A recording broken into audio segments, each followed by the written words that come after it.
Hello guys, সবাইকে নতুন একটা ভিডিওতে স্বাগতম। আজকে রান্না করব রুই মাছের অসাধারণ মজার একটা রেসিপি, রুই পোস্ত। আসসালামু আলাইকুম, সবাই কেমন আছেন? তাহলে চলুন চলে যাই মেন রেসিপিতে। আমি মাছগুলোকে অনেক সুন্দরভাবে ধুয়ে নিয়েছি। তারপরে দিয়ে দিয়েছি হলুদ এবং মরিচের গুঁড়া, আরও দিয়ে দিয়েছি লেবুর রস এবং লবণ।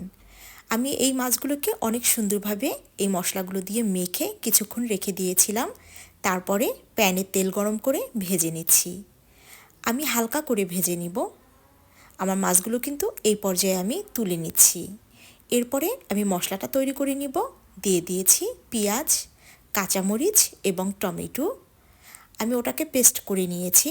এবারে আবারও প্যানে তেল গরম করে নিচ্ছি। তারপরে দিয়ে দিচ্ছি তৈরি করা মশলার পেস্টটি। এখন দিয়ে দিচ্ছি আদা এবং রসুনের পেস্ট, আরও দিয়ে দিচ্ছি হলুদের গুঁড়া, জিরের গুঁড়া আর মরিচের গুঁড়া।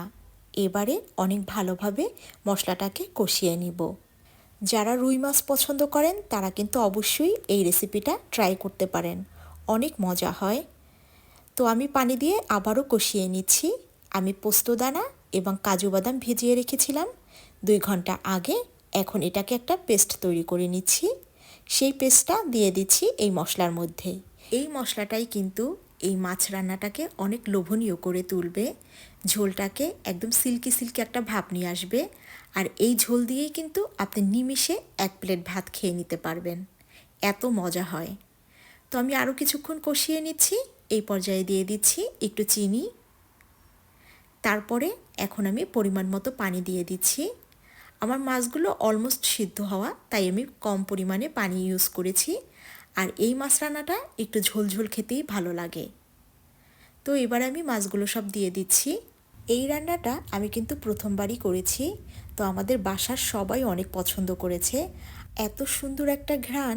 আর এটা কিন্তু যারা মাছ পছন্দ করে না তারাও খেতে পারেন, কারণ কোনো রকমের মাছের গন্ধ এটা থেকে পাওয়া যাবে না। এই পর্যায়ে দিয়ে দিচ্ছি কিছু কাঁচামরিচ। আমি দেখার সৌন্দর্যের জন্য একটু পাকা কাঁচামরিচ দিয়ে দিয়েছি। দেখুন, দেখতে কিন্তু বেশ ভালো লাগছে। এবারে দিয়ে দিচ্ছি ধনেপাতা। আমি যেভাবে রান্না করেছি আপনারা যদি এভাবে এই রেসিপিটা ফলো করেন অবশ্যই ভালো রেজাল্ট পাবেন এবং খেয়ে সবাই প্রশংসা করতে বাধ্য হবে। তো আমার মাছ রান্নাটা কিন্তু অলমোস্ট হয়ে গেছে। এটাই ছিল মাছের ফাইনাল লুক। তো ভিডিওটি কেমন লাগলো অবশ্যই কিন্তু জানাবেন, লাইক, কমেন্ট এবং শেয়ার করবেন।